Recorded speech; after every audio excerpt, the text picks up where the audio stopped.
Sweetheart, stop it! That is my pet, Lily. You are not allowed to do any harm to that snake. Try to calm down. Lily will be living in this house with us, so you have to get used to it. She is the mistress of this house.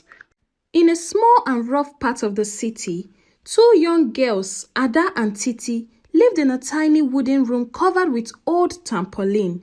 The area was dirty, noisy, and crowded. It is where a layman would call ghetto. Life in the city was nothing like what Ada had imagined. When she decided to leave her village at just 16 years old, Ada was beautiful and full of dreams. But poverty had forced her to drop out of school. One evening in her village, as her family shared their dinner, she told her father about her plans. "Papa, I want to go to the city and find work," Ada said boldly. Her father was shocked. "Ada, you are just a small girl. What do you know about city life? It is not as easy as you think."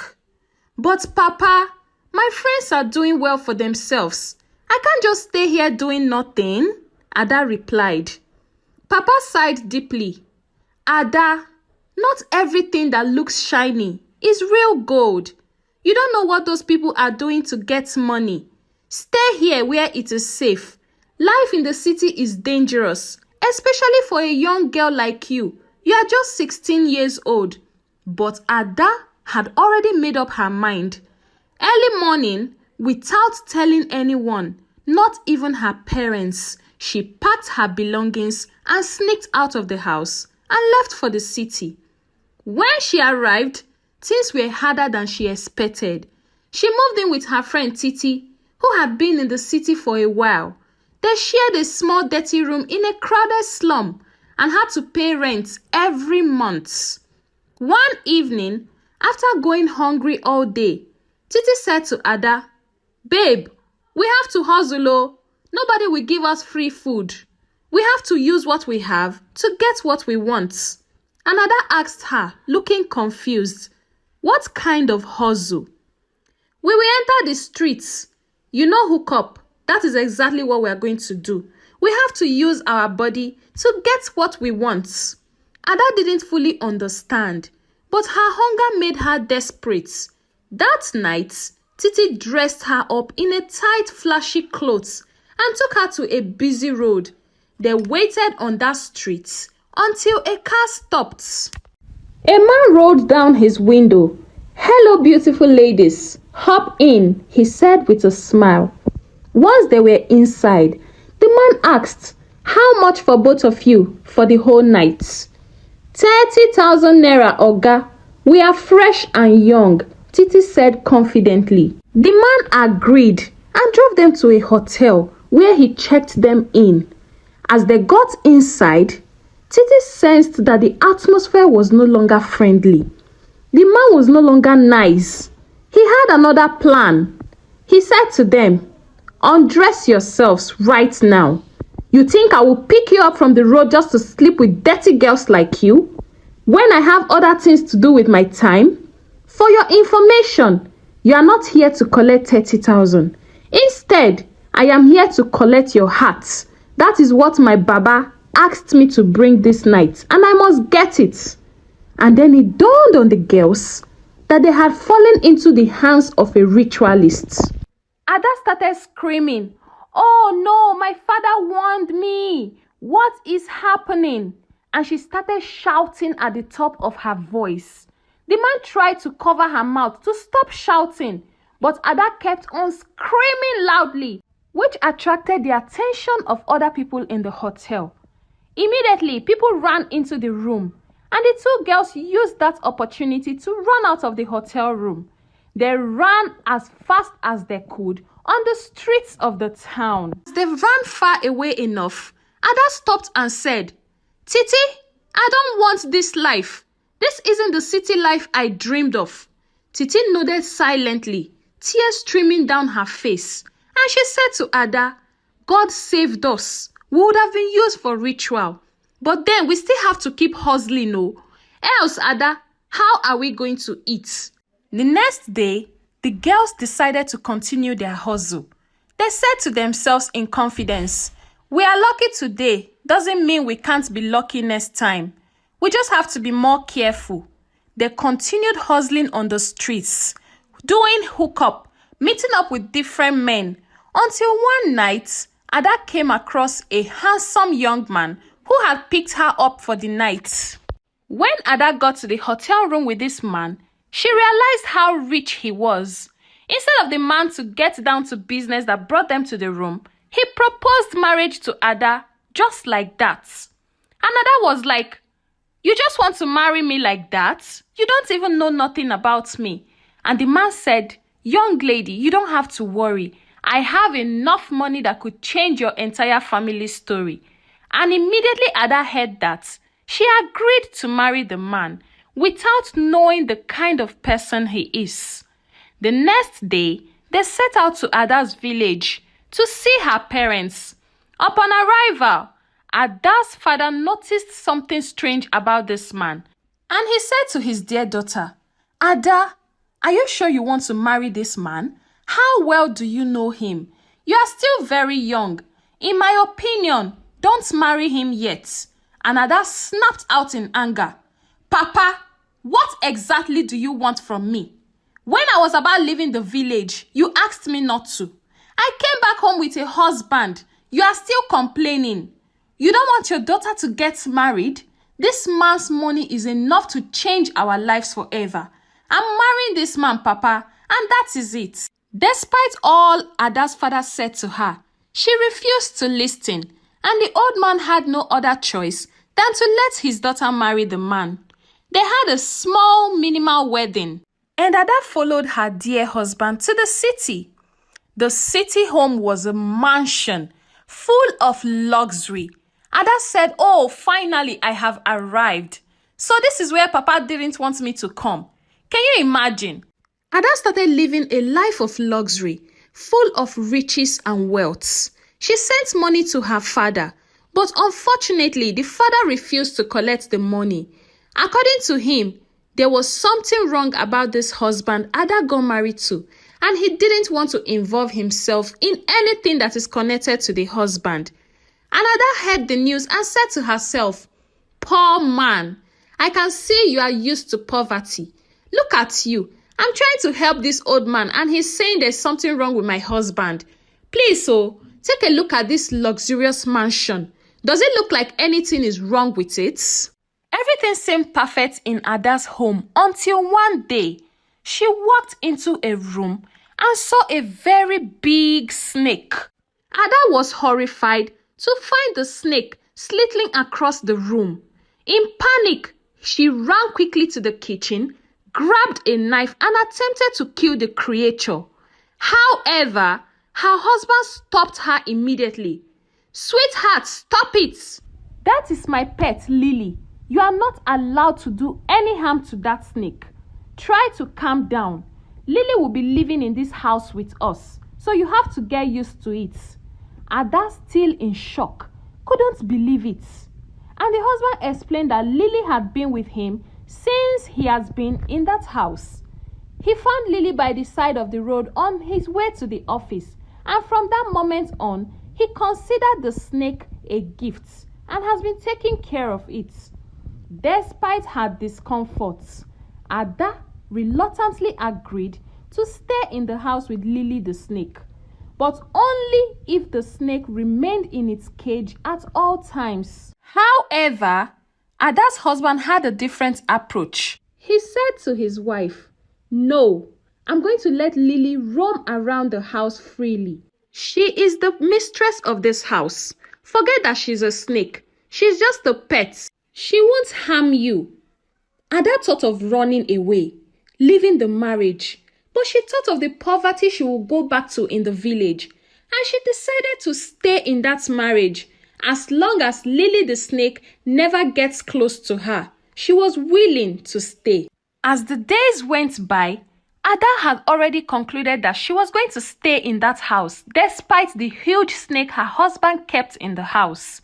To make matters worse, her husband valued the snake's presence than hers. Sometimes, the husband sleeps in the room where the snake stays, and locks himself up in that room, never allowing Ada to come close. And this made Ada become more and more uneasy. Over the months, their relationship seemed strained. Ada continued to dot on Lily. Sometimes, the snake, Lily, will start behaving like it is Ada's rival in the house. She will crawl and crawl on top of the bed, lying on their matrimonial bed and spreading itself very hugely, as if it's trying to dominate the bed. Ada walked in and saw this one day and shouted, and the snake watched her as if it understood more than it should and would just hiss, trying to threaten Ada. But still, Ada remained in that luxurious mansion, all because of the wealth and riches she enjoyed. Life became very unbearable for her at a point, and Ada decided to call her friend Titi to explain everything to her. To her greatest surprise, Titi asked her to remain there. Ada, do you want to come back to the slums? You better remain there. Even if it is 5 snakes, stay there as far as they will not hurt you. Money is all that matters. And Ada listened to her friend Titi and remained in that marriage. As the years went by, to make matters worse, Ada has been trying so hard to have children. But despite visiting various fertility specialists, nothing seemed to be working. She never got pregnant, and the husband seems to be unbothered. With each passing month, Ada's frustration grew, and she couldn't help but wonder if Lily was somehow to be blamed. Some days, she even began to entertain a disturbing thought. Maybe the snake was connected to something darker, something otherworldly. One afternoon, Ada left home for the market. As she returned home later, she noticed a strange silence in the house. She immediately checked upstairs to check where the snake was, but the door was wide open, and panic set in. She wondered where the snake had gone to. She crept through the house, moving carefully towards her bedroom. As she slowly opened the door, her heart sank. There, in the bathroom, was the snake and her husband. The snake was wrapped around her husband, and she was surprised. What happened? She asked, pretending like she hasn't seen anything. Her husband avoided her gaze. I was just playing with Lily the snake. She was bored. I'm going to take a bath now, he said. Something about his response didn't sit right with Ada. She quickly ran out of the room to take a fresh breath. Then, later that day, Ada returned back into the room with a resolve to end it all. She sneaked into the house, determined to find and kill the snake before her husband would stop her.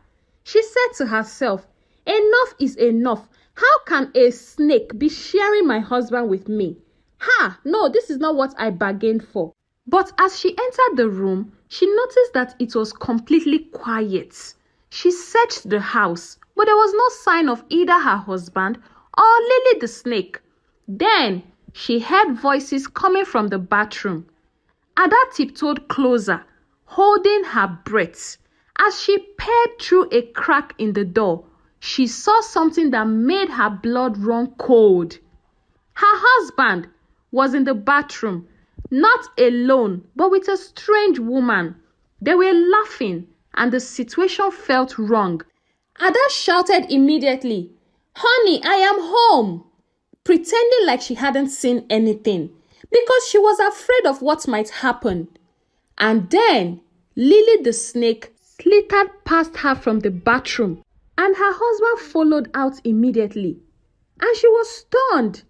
"I thought I just saw a woman in the bathroom with you. How come Lily is still crawling out of the bathroom? Could Lily be the strange woman I saw my husband with in the bathroom?" And Ada fled in anger. She tried to attack her husband, and then she shouted at Lily the snake, "You this snake, enough is enough. You have taken over my husband. Today, I'm going to kill you." And before you know it, the snake transformed into a huge lady, half snake, half woman, and she started shouting at Ada.